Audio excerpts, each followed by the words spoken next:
Dimension chapter है आज हमारे पास में money and credit. Money and credit दो डायमेंशंस में चैप्टर को समझेंगे।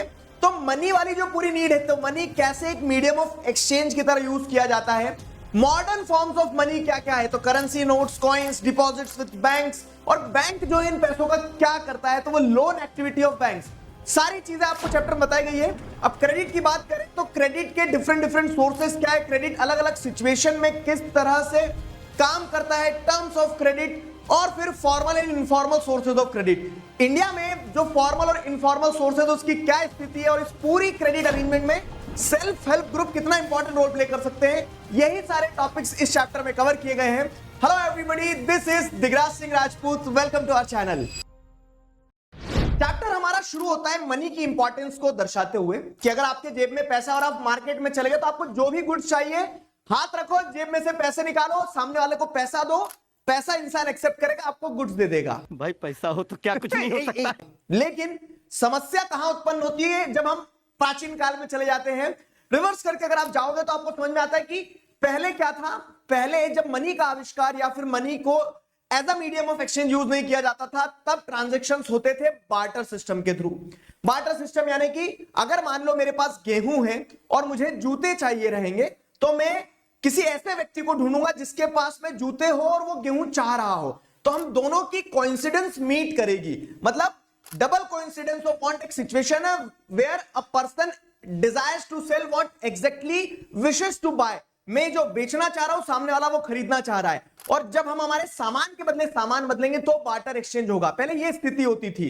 अब इस स्थिति में माना कि पैसे का इस्तेमाल नहीं है, लेकिन दोनों की नीड्स मिलनी चाहिए थी। अब तभी क्या होता है, इकोनॉमी में मनी का इन्वेंशन होता है, जहां पे क्या है कि आपको कुछ भी सामान चाहिए तो वो सामान आप बाजार में जाके ले सकते हो, बदले में आपको सामान नहीं देना होगा, आप पैसा दे दो। तभी गाने का भी आविष्कार हुआ था, क्या कि आप जूते दो पैसे लो। तो इस सेंस में मनी एक मीडियम ऑफ एक्सचेंज का रोल प्ले करने लगा। What? अब जब money as a medium of exchange इस्तेमाल होने लगा तो प्रीशियस मेटल्स, कैटल्स, इनका इस्तेमाल किया जाता था एज अ मनी। फिर मॉडर्न टाइम जब आता है तो modern form of money develop होते, जैसे करेंसी। अब करेंसी क्या है, तो एक पेपर नोट है, लेकिन उसकी खुद की कोई वैल्यू नहीं है, फिर भी हम उसे खुश होकर एक्सेप्ट करते हैं। वाह, लाओ मेरे पैसे लाओ। क्यों? क्योंकि वो गवर्नमेंट के द्वारा ऑथोराइज होता है। गवर्नमेंट बोलती है कि भाई एक्सेप्ट कर लेना, ठीक है। आरबीआई जो हमारी कंट्री में करेंसी को इशू करती है, और कोई और ऑर्गेनाइजेशन करेंसी इशू नहीं कर सकती। कोई भी इंसान इंडियन रुपी में इंडिया के अंदर पेमेंट सेटल करने में मना नहीं कर सकता है। इस कारण से हमें उसमें कॉन्फिडेंस है। दूसरा मॉडर्न फॉर्म ऑफ मनी होता है डिपॉजिट्स विद बैंक। अब हमारे पास जितना पैसा होता है सारा जेब में ठूस के नहीं घूमते हम, जितना हमारी नीड होती है उतना जेब में रखते हैं, बाकी बैंक में। अब बैंक में रखते हैं और जब हमारी डिमांड होती है तो जाके विड्रॉ कर लेते हैं। तो डिपॉजिट्स विद बैंक भी हमारा पैसा है और वो हमारी डिमांड पे विड्रॉ कर सकते हैं, मतलब वो डिमांड डिपॉजिट होते हैं। डिमांड डिपॉजिट एक इंटरेस्टिंग फैसिलिटी भी ऑफर करते हैं, वो होते हैं चेक की फैसिलिटी। मतलब हम अपने ट्रांजैक्शंस को बिना कैश के सेटल कर सकते हैं चेक के माध्यम से। एक पेपर होता है जो कि इंस्ट्रक्ट करता है बैंक को कि भाई साहब मेरे ही अकाउंट से पैसा काटना, और जिसके नाम पे चेक में लिख के दे रहा हूं उसे ये पैसा ट्रांसफर कर देना। बैंक की अब यहां पे जिक्र हो ही गया, तो बैंक क्या काम करता है। नामकरण की खुशी में मैं लंच कर लूं। देखो, बैंक की लोन एक्टिविटीज को समझना भी बहुत इंपॉर्टेंट है। बैंक अचार नहीं डालता है, बैंक उस पैसे को बोरोवर्स को देता है। बोरोवर्स मतलब वो लोग जिन्हें पैसे की नीड होती है, वो लौटाते भी ये सब मालिया नहीं होते हैं। मुझे क्यों तोड़ा? तो इस केस में क्या हो रहा है, बैंक डिपॉजिटर्स से पैसा डिपॉजिट करता है, बोरोवर्स को लोन देता है। अब बोरोवर्स के ऊपर बैंक इंटरेस्ट चार्ज करता है। जैसे अगर 100 रुपए दिए तो बदले में क्या करेगा, 115 चार्ज करेगा। और डिपॉजिटर्स ने जो पैसे डिपॉजिट करे थे उनका पैसा सेफ भी है और उनको एक पैसा ऐड होके मिलता है। मतलब बैंक डिपॉजिटर्स को इंटरेस्ट पे करता है, लेकिन डिफरेंस होता है इंटरेस्ट चार्ज और इंटरेस्ट पेड में। जो बैंक इन्हें इंटरेस्ट देगा डिपॉजिटर्स को और बोरोवर से जो चार्ज करेगा उसमें डिफरेंस होता है। Interest charge is always high as compare to the interest paid to the depositors, और जो डिफरेंस अमाउंट रहता है वो बैंक की हो जाती है इनकम।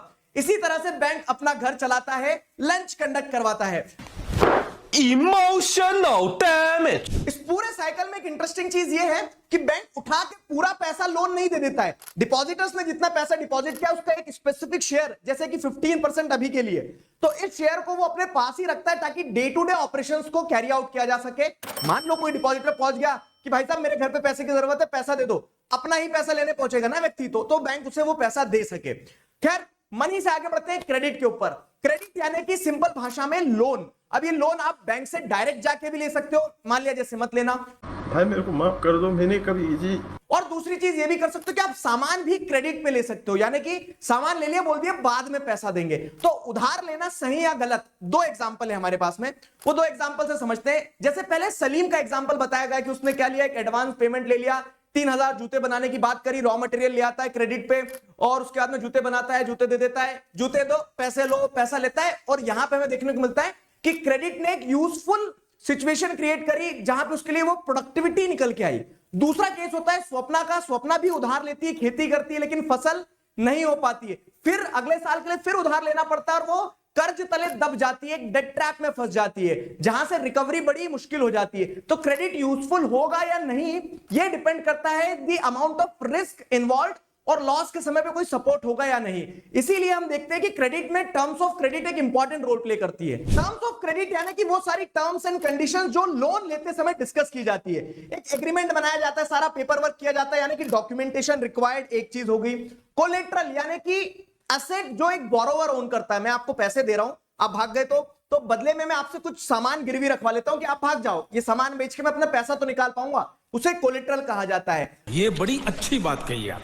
मोड ऑफ प्रीपेमेंट मतलब आप पैसे लौटाओगे कैसे, किश्तों में लौटाओगे, लमसम दोगे, घर पे दोगे या फिर दोस्त के घर पे दोगे, कहां दोगे, कैसे दोगे, वो मोड ऑफ प्रीपेमेंट। और इंटरेस्ट रेट में वो सारी चीजें आती है, जैसे कि कितना इंटरेस्ट चार्ज किया जाएगा, 100 रुपए के बदले आपसे 110 लूंगा तो 10% इंटरेस्ट चार्ज हो रहा है, तो वो इंटरेस्ट रेट। एक निंजा टेक्निक है डोकोमो इंटरनेट, याद रखने के लिए ध्यान रखना, documentation required, collateral, mode of prepayment और इंटरेस्ट रेट चार्ज, ये सारी चीजें टर्म्स ऑफ क्रेडिट बनती है। Terms of credit person to person, borrower to borrower vary करती है। जैसे डिफरेंट जो सोर्सेज ऑफ क्रेडिट है कि अगर आप एक मनी लेंडर से लोन ले रहे हैं, वो आपसे बहुत इंटरेस्ट रेट चार्ज करेगा, कोई कोलेट्रल ना मांगे शायद। जैसे अगर आप मान लो क्या है बैंक में जा रहे हो तो वो इंटरेस्ट रेट कम लगाएंगे, लेकिन वो पूरा डॉक्यूमेंटेशन कोलेट्रल सब मांगेंगे।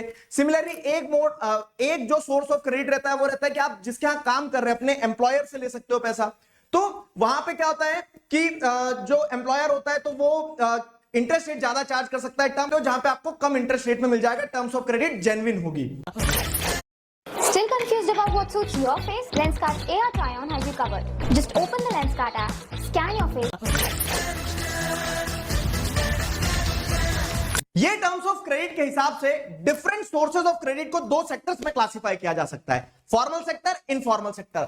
फॉर्मल सेक्टर ऑफ क्रेडिट वो सेक्टर जहां टर्म्स ऑफ क्रेडिट बहुत जेन्युइन होती है। एग्जांपल के तौर पे बैंक्स हो गया, कोऑपरेटिव्स हो गया, यहां पे आरबीआई सारी चीजों को सुपरवाइज करता है।